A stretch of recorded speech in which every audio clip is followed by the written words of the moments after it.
Welcome back to Jumping Flash 2. I started playing this game the other night with every intention of doing a full playthrough. I think I got pretty far. But then Ben and Nate got into a big autistic MRA MGTOW debate. That's not even a joke. That's exactly what happened.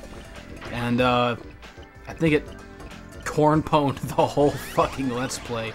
No, for what it's worth, we were trying to finish. We were trying to stop so we could watch Final Fantasy. That is also true, and that also corn-pwned Life.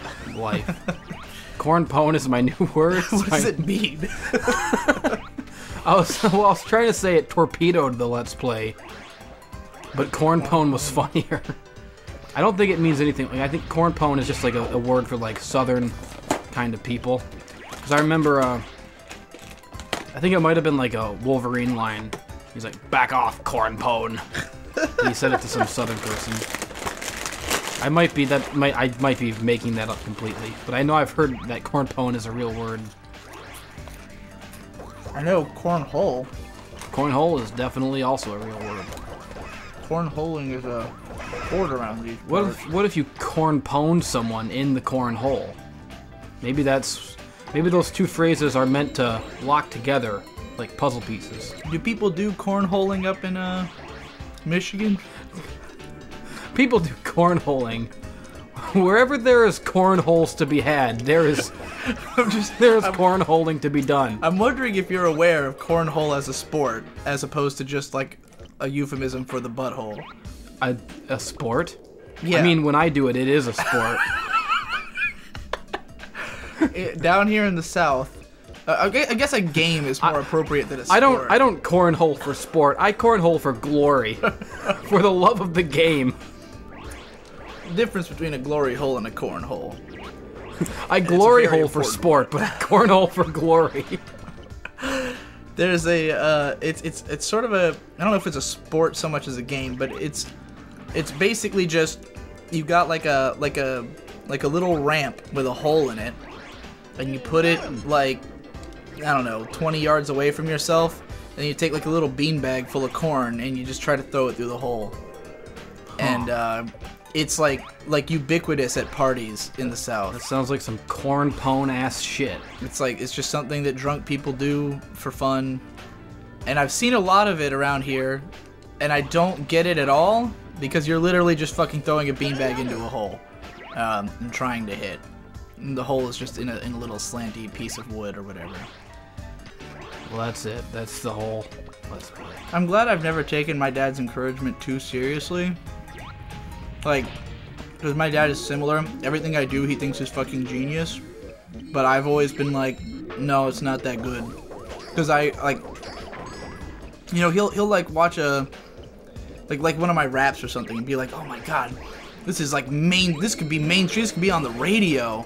Yeah. And I'm like, Dad, I know you don't listen to music at all, especially not much rap music, but like, this could not be on the radio. The mixing quality is not up to par. Wait, what song specifically? Any. Oh. I think that's bullshit, though. I think that, I mean, like, all production conversations are bullshit. Well, it's not so much that the production's bad. It's just that it doesn't sound like radio music, you know? Like radio music is produced a very specific kind of way, where the vocals are louder in the mix than the music, and there's very like clean, sort of reverbed, like slightly, you know what I mean? Yeah. It's all very clean. I'm not sure what I prefer, vocals being louder or sort of blending in. I think they both have their. Some songs I like them either way. Yeah, I mean my stuff kind of goes in every which direction based on like what I feel in the moment, and then sometimes regret forever, like on Final Stretch, which is just too fucking loud in every capacity. But that's also because Shade's sort of weakness as a producer is that he doesn't. I mean, well, I won't even say it's his weakness. It's the fact that his songs are not written to have raps on them, really. Like most of the beats he made as just songs, like complete songs that he wanted, and then I rapped over them. So a lot of them just don't have space for vocals. Yeah. And so the only way to make the vocals audible was to put like 5 vocal tracks and turn them all super loud. And as a result, the whole thing is just chaos. And that's how Final Stretch is. But when he does stuff that's like a little more subtle, like almost nothing, it's a lot easier to mix shit in. It seems like there's 5 worlds and then like a 6th world that's just 1 level, possibly. Okay, so I am near the end. Thank God. Yeah, I think so. Thank God. This wretched best game ever is finally nearing completion. Continue investigating just to be sure. All right. Well, video games are suffering, so logically the best game would have the most suffering. That makes perfect fucking sense. It's my new reviewing philosophy going forward. I think that this series could be very cool on like modern stuff. This article seems to suggest that the first game is slightly better. What? I don't believe Because that. this one's just a little bit more frustrating. It's not that frustrating. I mean, the level that I got frustrated on, looking back, I was wrong about what I was frustrated on. Oh, the mansion? Yeah, because I was looking at the life counter, thinking it was how many moves were left, and I was looking for extra moves that weren't there. And I could have just left the level, because I had gotten them all. I see.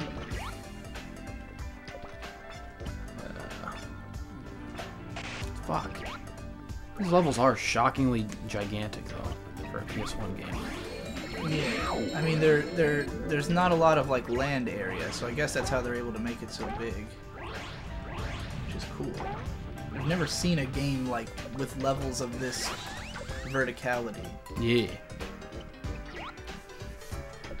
But yeah, I think you're basically. Oh, here's a long one. That'll teach you.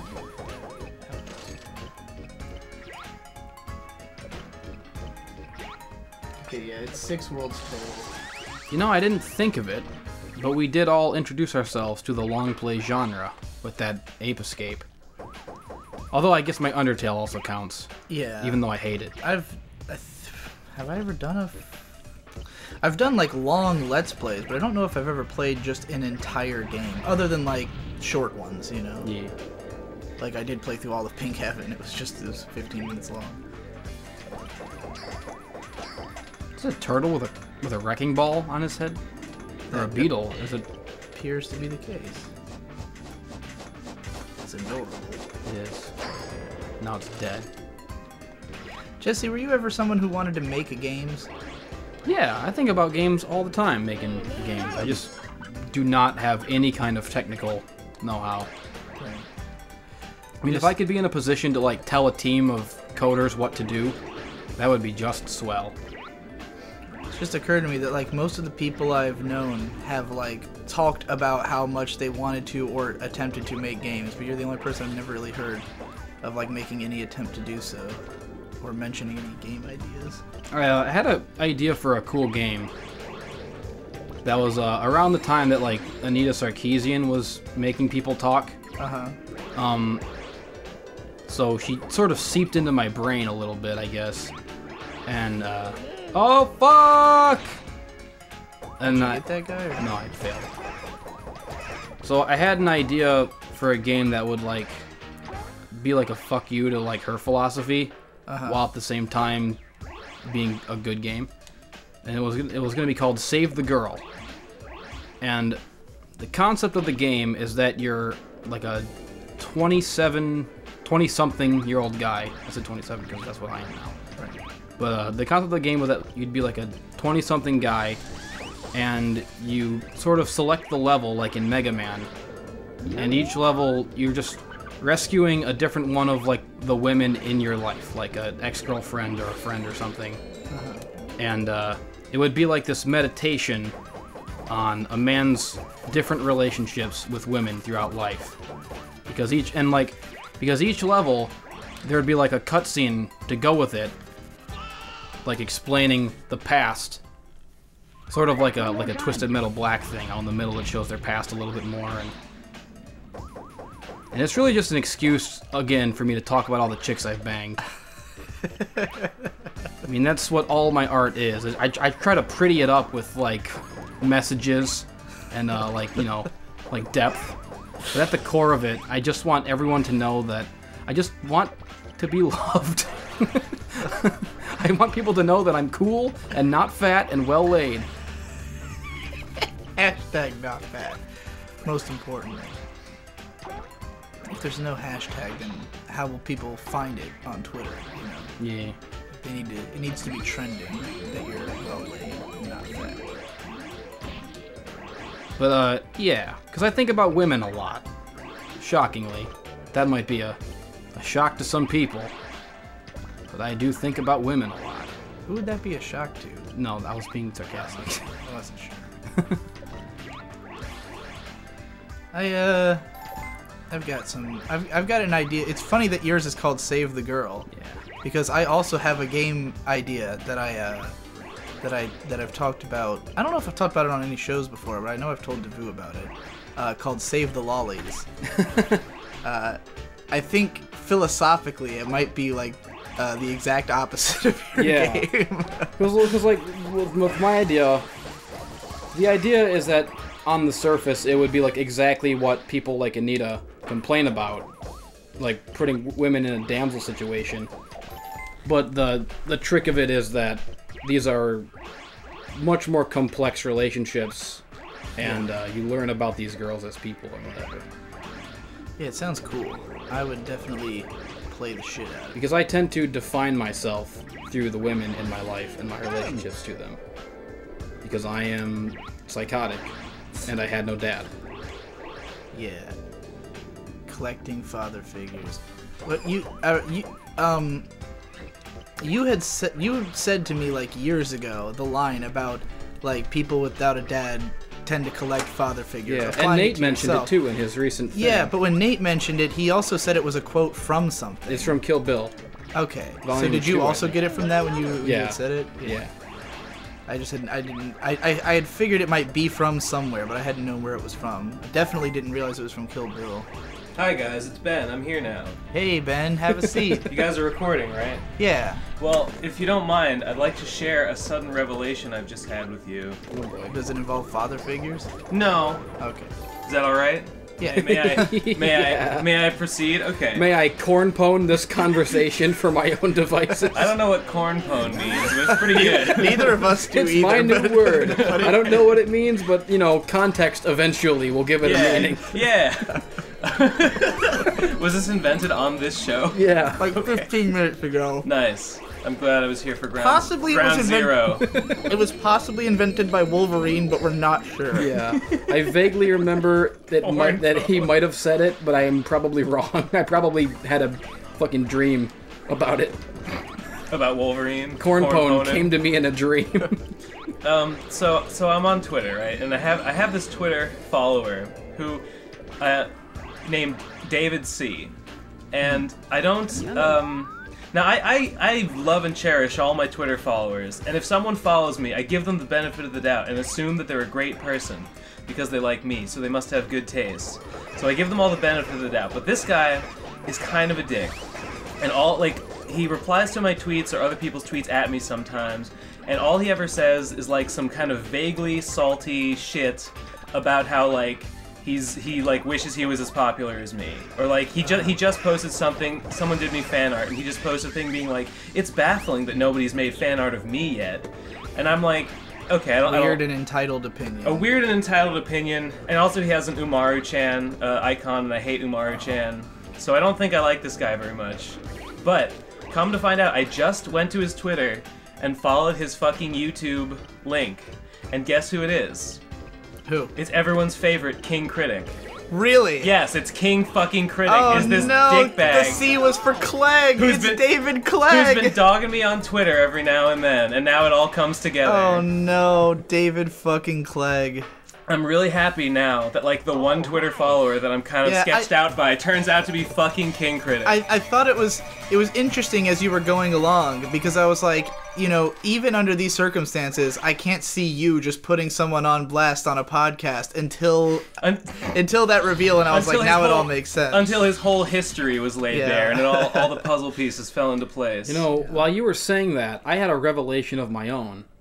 And it began to... Oh my fucking god! Help! I'm seeing Satan! I'm in hell! I thought you just like saw these clowns and turned around, ran away, and jumped off the ledge. It looked like that for a second. I think I'm in the Dark Carnival.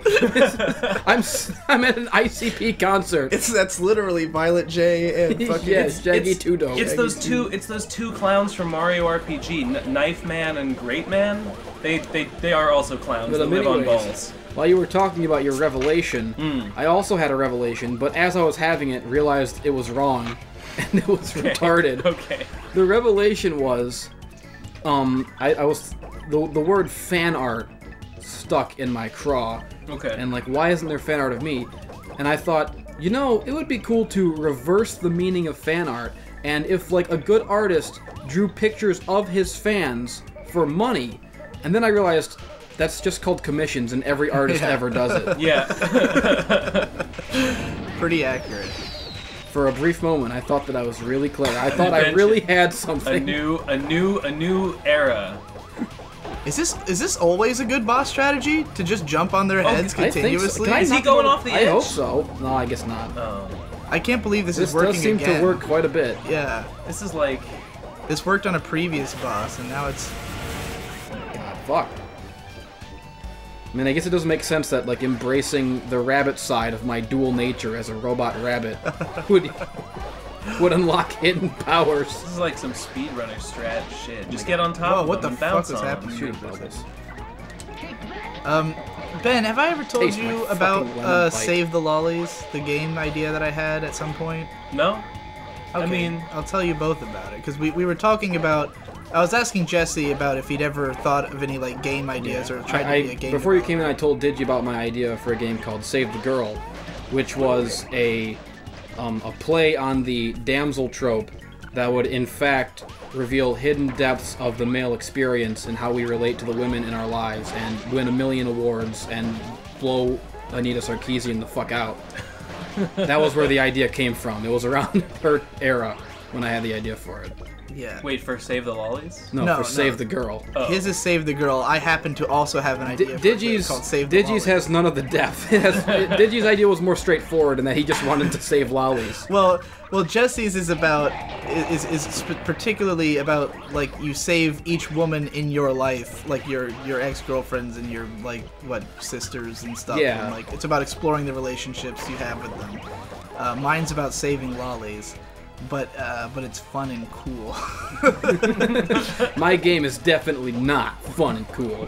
The purpose of my game is to challenge the player. I don't care about if they enjoy the experience. What kind of game is it meant to be? What genre would you imagine it as? A text adventure. Well, I pictured you like selecting the girls and the levels like in Mega Man. Right. And like each girl you save would give you a power. That's actually kind of similar to Save the Lollies. Yeah. The idea in Save the Lollies is that you play as this lady with a spear. Like basically, do you know the show Seirei no Moribito? Either of you, Guardian of the Sacred Spirit? No. It was on Adult Swim for a little while. It's similar to Ghost in the Shell, but it's about like this older woman who's like a badass and has a spear, and she protects this little little prince boy. But basically, the main character would just be her,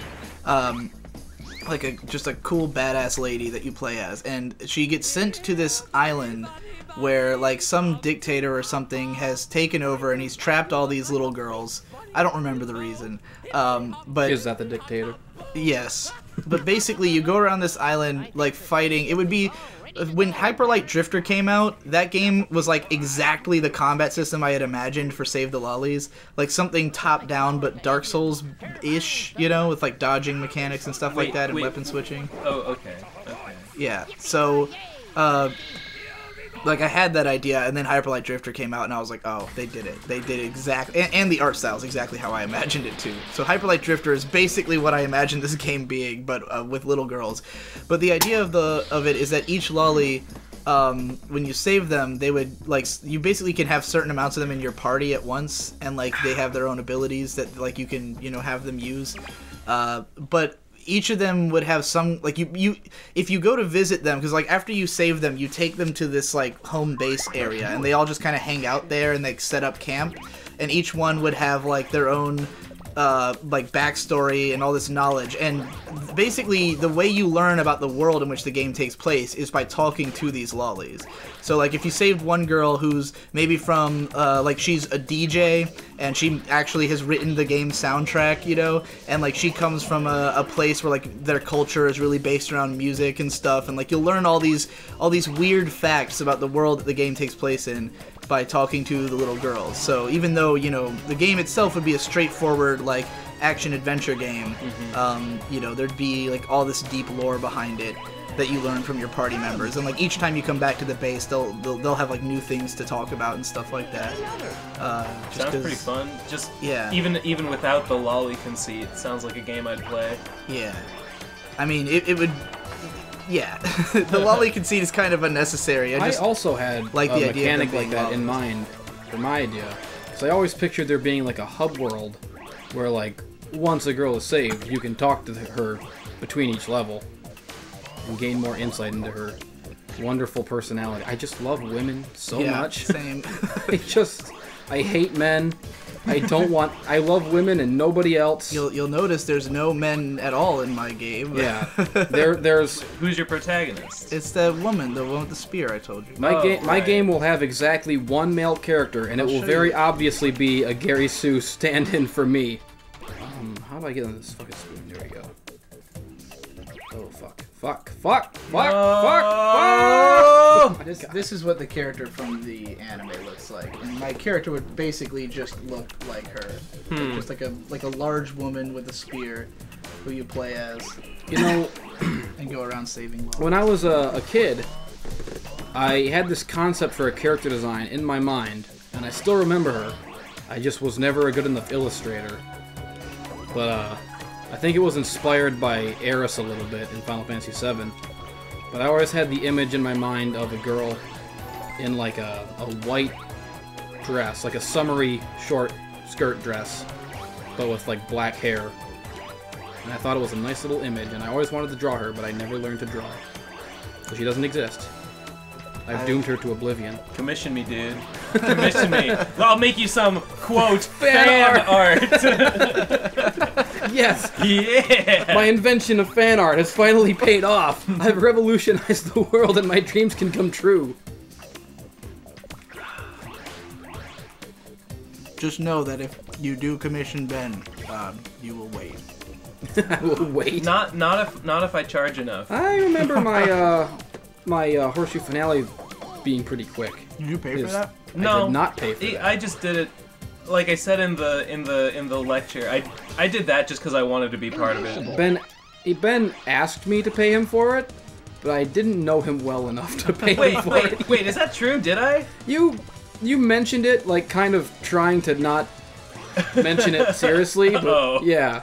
Well, like, hey, buddy, I'm not saying you have to pay me, but it would be really cool, like, you know. I pretended to not know what you were talking about.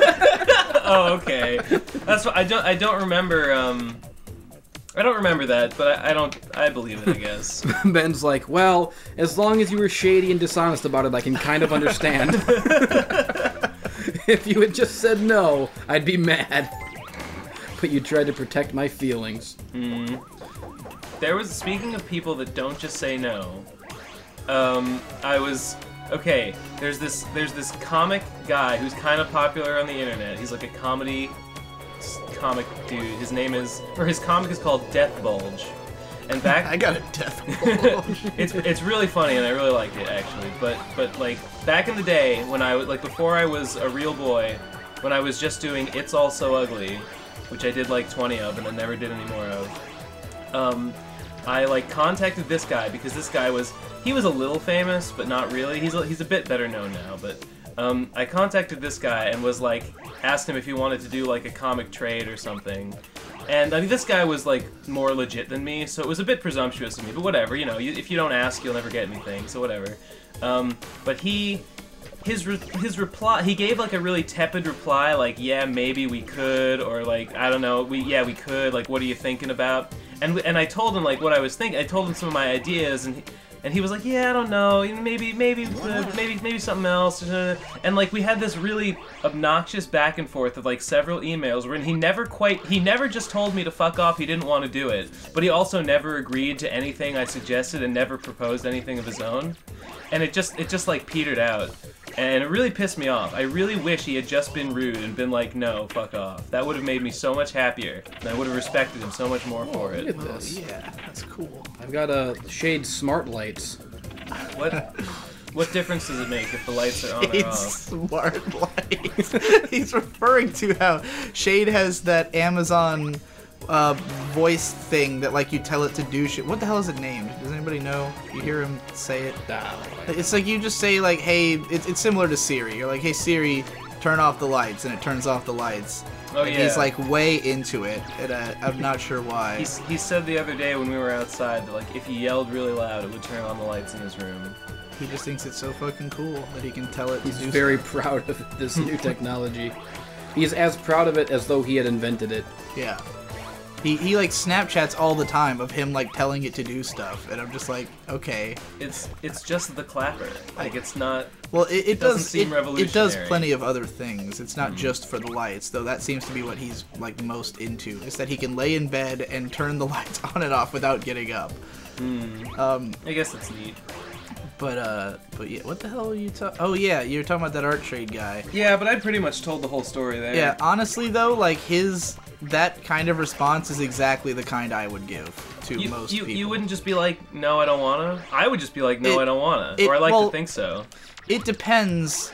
Like, if he never saw any of your art, I probably no, I did. I did show him my art. I linked to my site and stuff. Like the way I kind of operate, and I know this is bad, but it's just how I am. Is that I am much more comfortable either ignoring people or letting them down easy. Oh, no, ignoring would have been fine too, because if he had never replied, I would have taken that as a no. But he did reply, but his reply was not helpful. When I see people who I think are like fairly talented, and I'm like, okay, I could see myself working with this guy, but I don't really, know what I want to do, then I would probably like do that exact same thing of just being like, if you come, like I think in his mind he was thinking if you came to him with a good enough idea that he wanted to do, then he'd be down, but it just never quite materialized that way. Yeah, that could be. Because I've had a bunch of those where someone's like, oh, we should really do. Actually, a funny example. This isn't quite the same thing, but it's... I mean, I did come to him with a fully formed idea. Right. I guess it just wasn't. It just didn't get him. Didn't strike him his fancy. Like this isn't quite the same thing, but like around the time that you guys moved in, I was talking about how I wanted to start doing some kind of vlogs on my main channel, and that I would probably involve Devu. And then like for a long time he kept asking me like, yeah, when are we gonna launch those vlogs? When are we gonna do that? And I was like, well, I don't really have an idea for it yet. Like I need there to be an idea.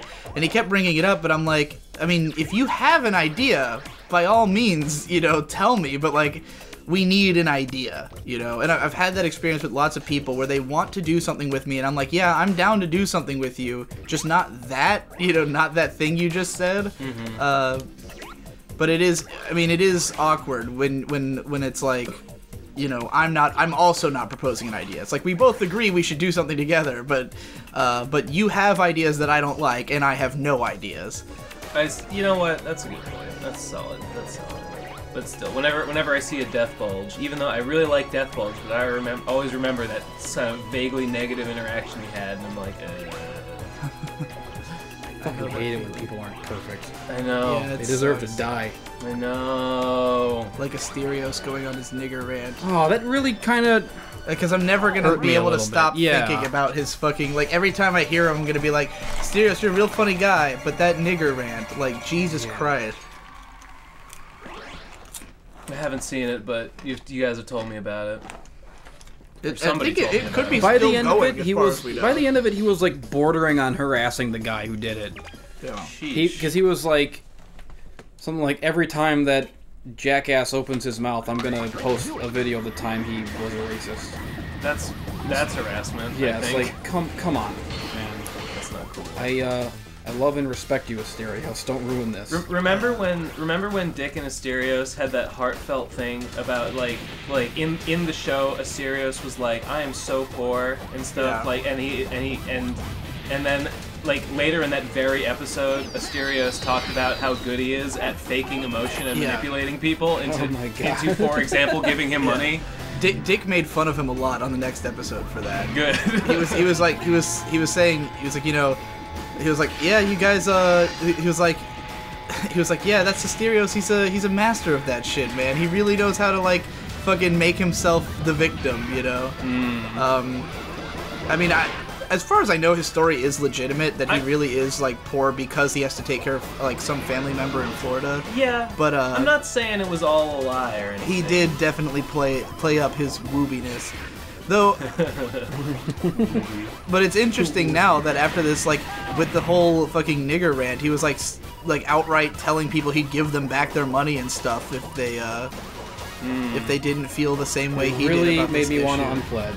Well, I was gonna unpledge anyways because of the fact that I never actually like read Yeah, the I never. posts He posts constantly, and I never actually watch any of it. wait, oh, did you guys actually patron Kokonos? Yeah. Wow. Yeah, like even before, like I told him Like, to he has a lot of great content, but like he has so much that I just can't. and it's all like weird. It's not something that you like.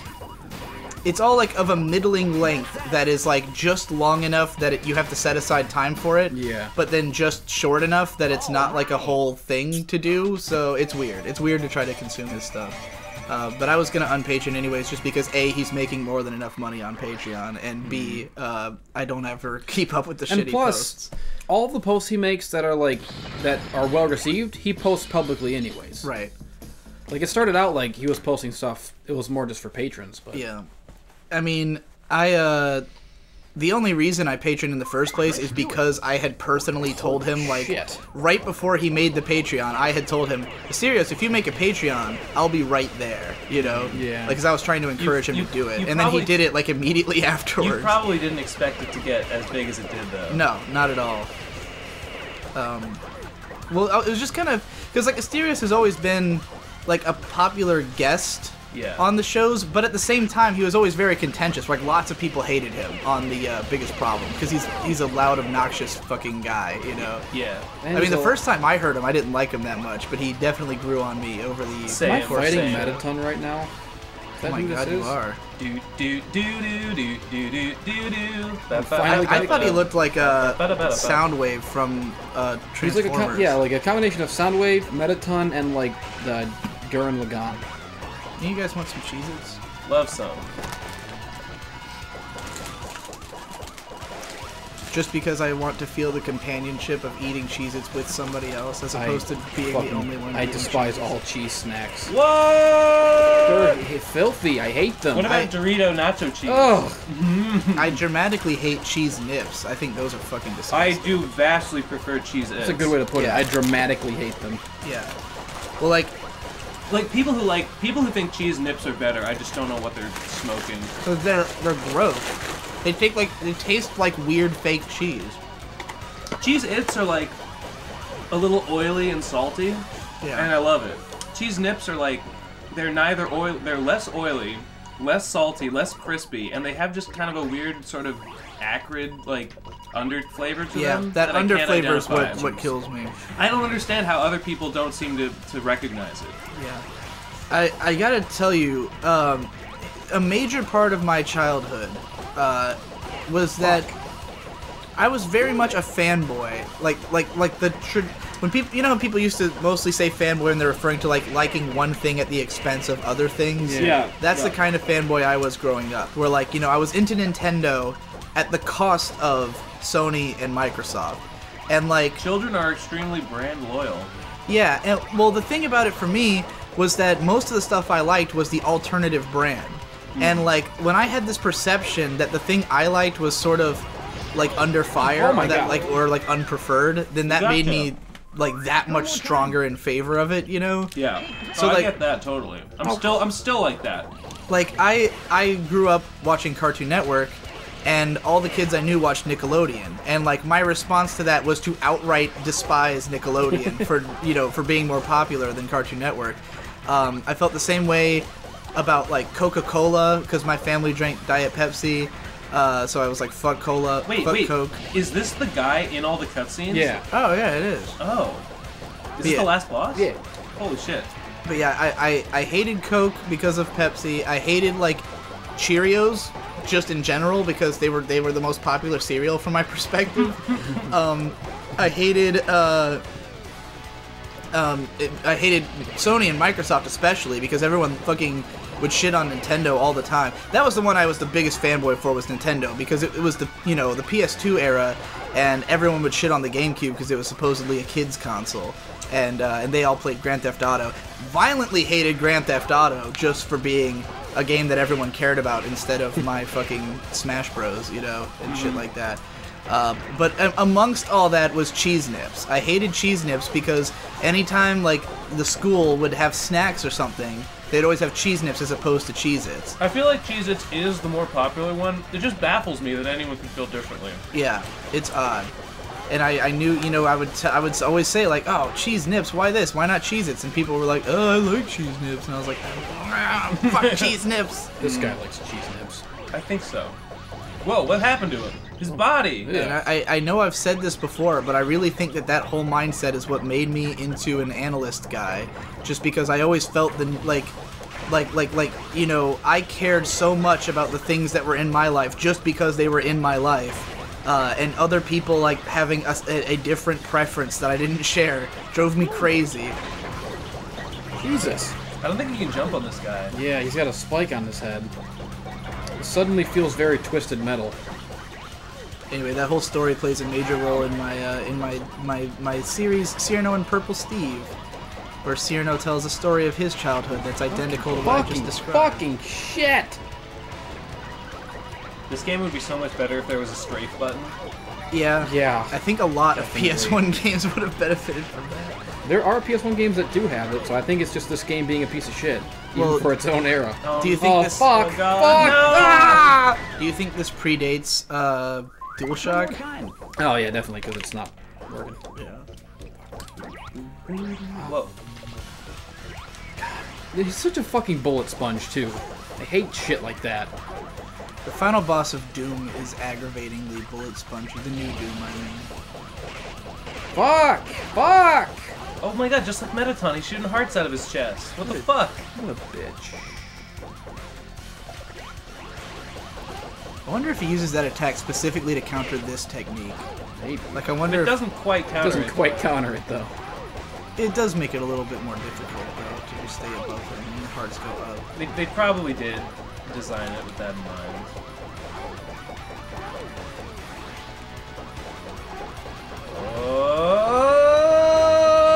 The trick is to, Ah! fuck. I was gonna say the trick is to rotate with him, but I was wrong. There is no trick. It's impossible. Yeah. The trick is to give up. Captain something Kabuki? Tane Kabuki? I like how I'm fighting him in like the UFC octagon. I'm CM Punk right now, trying to redeem myself. Oh, Captain Kabuki, that's it. CM Punk only had that one fight. Yeah. Dana White implied that he was not going to give him another UFC fight. Huh. Sorry, give who? CM Punk. Because he lost pretty handily. Oh, right, and you're not supposed to lose in UFC. You're not supposed to lose in UFC. It's bad to lose in UFC. I don't understand fighting in that sense. It seems like as soon as someone loses, people start talking about retirement. But, mean, don't most people lose sometimes? Yeah, like Ronda Rousey has lost twice in a row now, and everyone is saying like she has to retire. She's definitely gonna retire. And like, well, does she have to? Really? I mean, I can see like if you lost 10 fights in a row. Yeah. Wasn't CM Punk like a bit old to be doing UFC? Yeah, he's though? very old to be doing it. He's like 38. That's what was weird to me about the entire concept of him doing UFC. I was like, why are you? Why are you going to a more like one of his big complaints about the WWE was that like people like Ryback were getting like too physical and like not, you know, holding back the way they're supposed to. I'm like, why would you then go to a literal fucking physical like actual fighting sport if you're worried about all your injuries? I think he just wanted actual sporting competition. Like if he's gonna be getting beat up, it should be intentional. I mean like, oh Jesus. Like you saw in like his post-fight interview, like he was very proud to have gotten beat up, which I can understand, because it is an accomplishment. It's a kind of a sad accomplishment. But... No, I don't want you to get beat up again on this video game. It's gotta die. No. Okay. I hate him. I hate Captain Kabuki. Yeah. Oh. Hey Please, Ben, God, what do you want to watch for the plebe and the weeb? Fuck. Oh God. I don't know, man. Like I don't fucking know. I had in my list. Fooly Cooley. Let's do it. I know it's short. It's a legacy pick. It's short it's a and bit I of like it. That's two important things. Well, it's not that short. It's 3 hours long. It's only 6 episodes. Yeah, they're 30 minutes apiece though. Well, But I mean, it's. I just feel like I would have way too much to say about FSCL. Yeah. I had you written down for The Boy and the Beast, but I don't know if that movie's actually good. It's a new anime movie from the guy. Have you seen The Girl Who Leapt Through Time? Yeah. Have you seen Wolf Children? Is that the show? No. No. Have you seen Summer Wars? No. Have you seen the Digimon movie? No. No. Well, he did The Girl Who Leapt Through Time, so you know that one. Yeah. But it's the latest movie from that director. I've heard some back and forth opinions about it. wait, wasn't the girl? No, I'm wrong. You've seen The Girl Who Leapt Through Time? Yeah, I was gonna say, wasn't it the same guy who did Your Name? But it's No, not. it's a different one. Well, I don't know, man. I feel totally neutral about that idea. All right. We can work. We pretty much have gone entirely like away from my original list of shows. Like, very little of what we originally. Do you think that your fans will be annoyed at non-anime picks? I don't think that my fans matter in this case. I agree. Because we're putting this all on your channel. I don't know why I said that, because I don't think Yeah. either of our fans matter. Well, especially those rotten backers. Well, the Kickstarter backers, I think, are mostly our mutual fans. Yeah, and I think they're the fans who don't care. Yeah, they're the ones who are just like, I want to see Digi and Jesse do something. I mean, like this show, The Plebe and the Weeb, like the pilot episodes were great and a lot of fun, but like considering like what the content is, I feel like there's no way that would have got funded if not for the fact that people just want to see me and you on camera together. Yeah. You know, Yeah. like there's not that much to the show. I don't think anyone was paying for it thinking, wow, this is the best anime review show I've ever seen. I sure do want to hear their opinions on like, you know, animes. It's like, no, they want to see... There might be a little bit of that. Oh, I wonder if anyone has caught on by now that I don't have opinions. Opinions are for the weak. I just have directionless passion. Passion, that's a good word. Yeah, directionless is also a good word. Directionless. And sometimes a directionless lack of passion. I just have a lot of directionlessness. I really appreciate there's an unintentional formula to the panel cast. I don't know if you've noticed it, Is Jesse. there? That every single one so far has started off with 30 minutes of talking about a couple of general comics, and then like 30 minutes to an hour of one very specific long and detailed rant. Oh, yeah. And then usually either another long and detailed rant or more like regular comics. But it's just interesting how it comes out of nowhere. It's completely unintentional. It's just that every episode something will require more explanation, and we'll get it. Because there's certain topics that I feel strongly about, and I never know when I'm going to find myself on those topics. Right. Like the Harley Quinn rant was you knew you were going to talk about Harley Quinn, but that rant was not premeditated. Yeah. It was just kind of unearthed in the process of the thing, and you could tell. like there was a moment where a switch flipped and you finally found exactly how to describe what bothers you about Harley Quinn, and then it all just kind of poured out. But I just think it's interesting how every single panel cast so far, of which there's been 3 or 4, I don't remember. 4, I think. Something like that. Yeah, there's been 4, and they've all gone that way. It's really interesting. There was 2 that I did with Baboozalafloos. Yeah, and then 2 before that, right? Boozy Floozy, the Baboozalafloozalafloos. She's my imaginary flues. You can only see her if you're boozy enough. Good job. Something about heffalumps and woozles. I think he was going for Kusamagoop. Yeah, I was going for from Kusamagoop. Dexter's Laboratory. Oh, okay. I don't even know what that is. He was, He's like an imaginary monster thing that Dexter refuses to believe in because he can't be scientifically proven. But Dee Dee believes in him. Yeah, and he was voiced by my favorite actor, whose name I'm forgetting. He was also Tiger in Fievel. Does everyone get the point about Jumping Flash 2? I don't think I'm gonna beat it. It's really hard. You're at the final boss. Let me get those its, dog. Yeah, but every time I continue, it sends me back to like 6-1. Otherwise, I'd fight him forever. But just like the core concept of this game, I think is flawed because I don't want to fucking search for things. Yeah. Weird that you made it to the boss with like 4 lives last time, and then there you just gamed over like immediately. Yeah. Well, I leave it up to you if you want to complete it. How long have we been going? We've been going for a good hour, I think. Yeah, 52 minutes. I think the... And this is just like, we're probably just going to tack this on to the other one, right? Or I don't know if you're going to release it in parts or whatever. I'll just like, I'll download the final cutscene and tack it onto the end of this as though I had beaten it. So I can still call it a long play. Even though I won't call it a long play anyway. That's the game. This rabbit's gone to hell. All right, everybody. There he goes. I mean, we saw the final boss. That's all that really. Yeah, that is I mean, there's a lot of games that have reached the final boss and give it up on. So this is, I have no blame for you. Oh no! Now I'll lose my standing in the Pan-Galactic Criminals Club. Way to go, Robert! You sure kicked that, Space Green Puff! With feet like yours, you'll definitely go places. Ja, good butt kicking here, Horsenpfeffer. Why don't you stick around and have a cup of soda with us? Oh, perhaps you'd like my Robert Smasher. Let's hear it for our hero, Robert! Robin! You all please be quiet! I cannot get myself thinking! And so we leave the story with the knowledge that no moose is bad moose. The intergalactic threat to good taste and steady real estate values, Captain Kabuki, has been duly humbled by Robert. He'll think twice before reaching out and touching a planet again.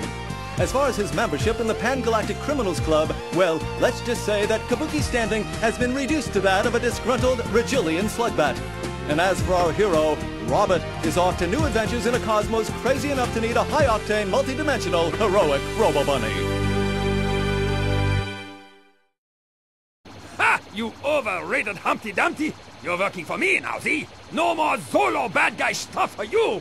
We're teaming up to stomp that Robert once and for certain, and I don't want to hear no complaining after your faces neither. Oh, pooh! So, we meet again, Mr. Fancy Pants. Now it's my turn to capture the world. First little moon, then the rest of the planets. But I can pull it off too, because I got the biggest, baddest sidekick in the whole galaxy. Meet my new associate. Oh, but we've met, haven't we, Monkey? So, now the Baron's back to his old ways. Why do you think they call him mad? Why does the Baron hate Robert so much? Who cares? Pass me another root beer fizzy. Ooh, this is the best root beer fizzy I ever had. I make them fresh each morning. Perhaps the Baron will remember us if he beats Robert. You know, I mean... Yeah, right. And I'm with the Nubian slime worm. This is the final showdown, Robert. There's no turning back. It's time to pull up and shut up. Prepare to meet your doom. Go get him, Kabuki. Here we go, little hopster. Time to get nasty. Not again! So, you think you can just fight me out with the heroics, eh, Mr. Rabbit? Well, think again.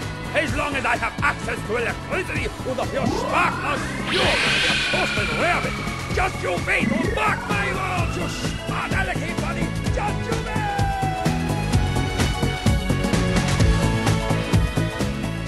So much for the wickedly rotten plans of the evil and mad Baron Aloha. It looks like he's going to be screaming mad for some time to come. Maybe his voice will finally give out. Maybe he'll discover the virtues of silence and retire to an asteroid known for its solitude and the occasional meteor storm. Who can say? But we can hope now, can't we? As for Robert, well, let's just say our robotic jumper of joy is looking forward to a nice long vacation before he prepares to head off for new adventures. We hope you had a good time. See you soon. You betcha who slaps on that one. Ah!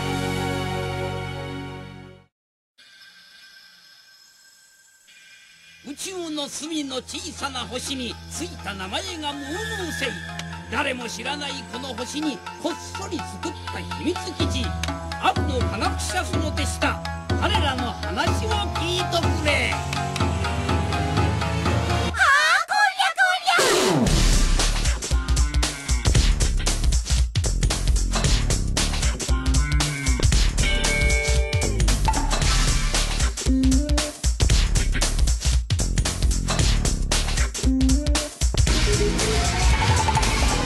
僕らの名前は何？頭のヤシの木とプリティ。ふらりと伸びてる3本の足。心とろかつぶらな瞳。そうさ僕らがムム星人。僕らの仕事は何？火星に土星に金星人。F78 から来た人たちも僕らに比べる小さい小さい。そうさ僕らはすごいんだ。見ても驚くな。僕らのボスは悪の科学者泣きこも黙るマットな男。史上最強のわがままなオスとアロハ男爵様々。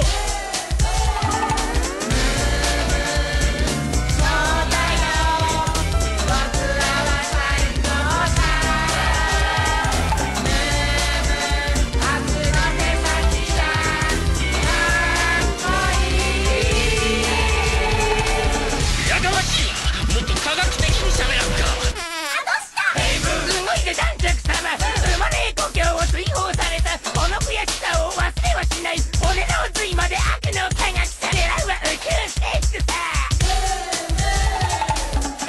いかつて男爵様。一人と決めたアロハシャツ。自慢のメガネがチャーミング。額の青筋も最高。そうそう僕らの憧れさ。科学の力を思い知れ。本当は困ってる。次から次へと企む悪事。やめときゃいいのに調子に乗って。ムームー使いの荒いこと。悪の手先も辛いんだ。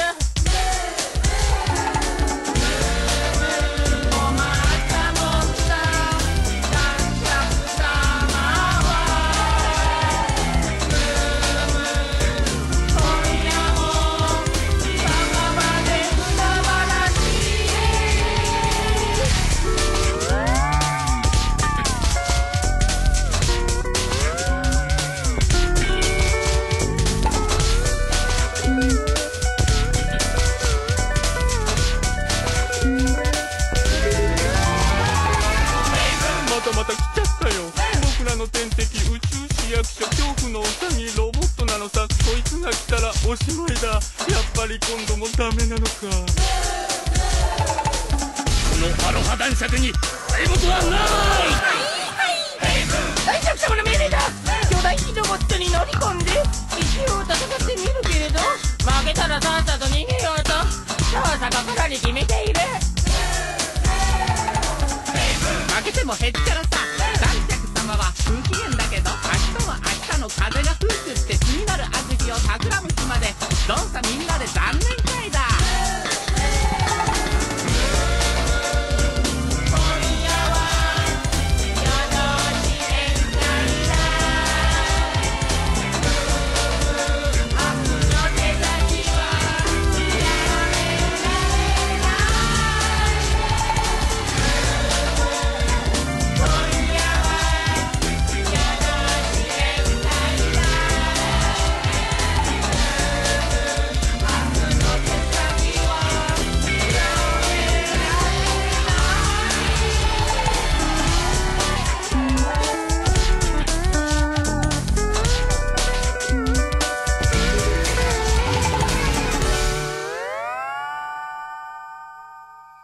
すやす。